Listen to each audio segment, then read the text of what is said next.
여러분 안녕하세요. 자, 오늘 여러분들과는 독해 수업입니다.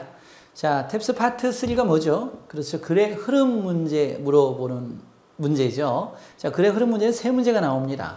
보통 두 문제는 평이한 문제고 나머지 한 문제는 고난도 문제로 출제가 됩니다. 그러나 세 문제 다 맨 마지막에 배치되어 있고 난이도도 꽤 높은 편에 속합니다. 그래서 문제를 풀 때는 여러분은 독해를 풀 때 이 세 문제를 제일 먼저 빨리 풀고 다음 문제로 가는 것이 가장 좋습니다. 그래서 코렉트 문제를 맨 마지막에 놔두시고 옳은가 아닌가를 대조하기 때문에 여러분 시간이 다급한 상황에서도 하나씩 대조할 수가 있게 됩니다. 그러나 이런 논리 추론 문제인 글의 흐름의 문제는 마지막에 위치하게 되면 여러분은 시간에 쫓겨서 정답을 찾지 못하게 될 가능성이 높습니다. 그래서 글의 흐름 문제를 제일 먼저 풀어야 됩니다. 그러면 제일 먼저 글의 흐름의 문제를 푸는데 이 글의 흐름의 문제를 바로 다 마치고 간다면 에너지가 상승될 수 있겠죠.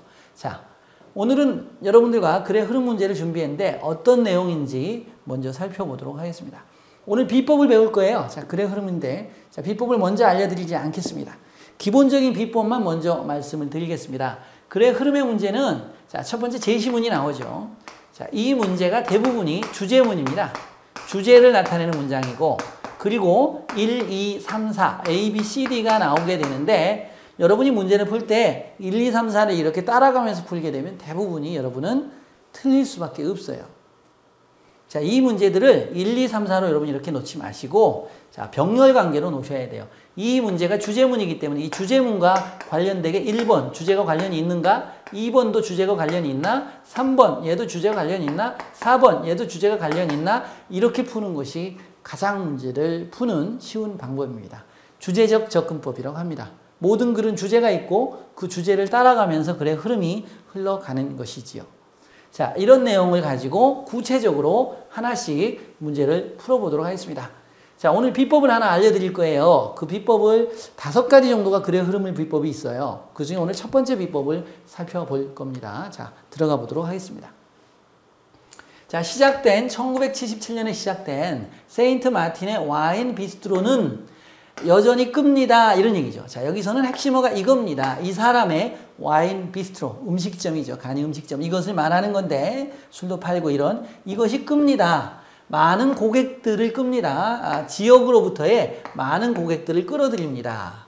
자, 그것의 다양한 요리와 그것의 훌륭한 서비스를 통해서 이런 얘기입니다.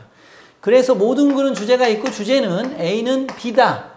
이렇게 요약할 수가 있겠습니다. 그래서 A는 얘가 되겠죠. A는 얘는 많은 손님을 끌어들인다라는 얘기인데 이 많은 손님을 끌어들인다? 이것은 핵심어가 아니지요. 왜 끌어들이냐? 이런 얘기입니다. 다양한 요리와 뭘 통해서? 서비스를 통해서, 훌륭한 서비스를 통해서. 그래서 그래 주제는 이 음식점은 요리와 서비스를 통해서 손님을 끌어들인다. 이렇게 간단하게 요약될 수 있습니다. 이 주제문과 관련되지 않는 것이 바로 정답이 되는 겁니다. 자, 어떠한 것들이 제시되는지 살펴보도록 하겠습니다. 그것이 널리 알려졌지만 자, 그것은 뭐예요? 그것은 바로 그 비스트로겠죠. 그것이 넓게 알려져 있지만 가장 낭만적인 프랑스 레스토랑으로 알려져 있지만 뭐뭐 할지라도 그럼 이건 다 빼는 겁니다. 참고만 하세요. 지워도 됩니다. 그 비스트로는 또한 인코퍼레이트, 병합시킨다. 미국의 음식을 그것의 메뉴에 병합시킨다. 그래서 아하, 아메리칸 푸드, 그렇죠? 프렌치 레스토랑이지만 기본은 프렌치 레스토랑이죠. 그런데 미국의 음식을 인코퍼레이트 시켰다. 이런 얘기죠. 인코퍼레이트 시켰다. 병합시켰다. 그것의 메뉴. 그러니까 그것에 대한 얘기죠. 그 비스트로에 대한 얘기고 그 비스트로의 음식에 대한 얘기니까 A와 B를 다 충족시키는 내용이 되겠습니다. 그렇죠? 주제와 일치한다. 이런 얘기죠.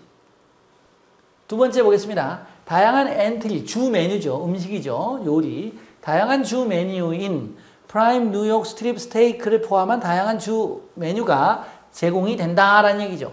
자, 이것도 여전히 그렇죠. B, 음식에 대한 얘기를 여전히 제공하고 있습니다. 자, 프랑스의 음식은 되고 있습니다. 점점 더 인기 있게 되고 있습니다. 미국에서 이렇게 나왔죠. 분명히 음식 얘기예요. A는 됐고 B는 음식 얘기라고 했어요. 음식과 서비스 얘기하라고 그랬는데 음식 얘기를 하고 있기는 해요. 근데 그 비스트로가 제공하는 음식 얘기가 아니죠. 일반적이죠. 따라합니다. 일반적 진술. 어떤 구체적인 내용을 얘기하고 있는데 일반적인 진술, 우리가 말하면 구체적으로 뭐뭐 가다가 갑자기 이렇게 넓어지는 일반적 진술을 하게 되면 그 일반적 진술은 바로 글의 흐름과 어울리지 않는 표현이 된다. 이런 의미입니다. 비법 1. 일반적 진술을 찾아라. 구체적인 소재의 언급을 하는데 일반적인 소재인 프랑스 음식이라는 소재가 갑자기 뻥 하고 넓어졌기 때문에 정답이 되는 겁니다. 자, 또 하나의 비법을 얘기하면 소재의 흐름입니다. 소재의 흐름. 소재가 디테일하게 소재가 쭉 가고 있는데 갑자기 소재가 확 넓어졌어요. 또 논리적 타당성도 없이. 이렇게 소재가 전환되거나 소재가 갑자기 확장될 때도 글의 흐름과 일치하지 않은 문장이 되는 것입니다.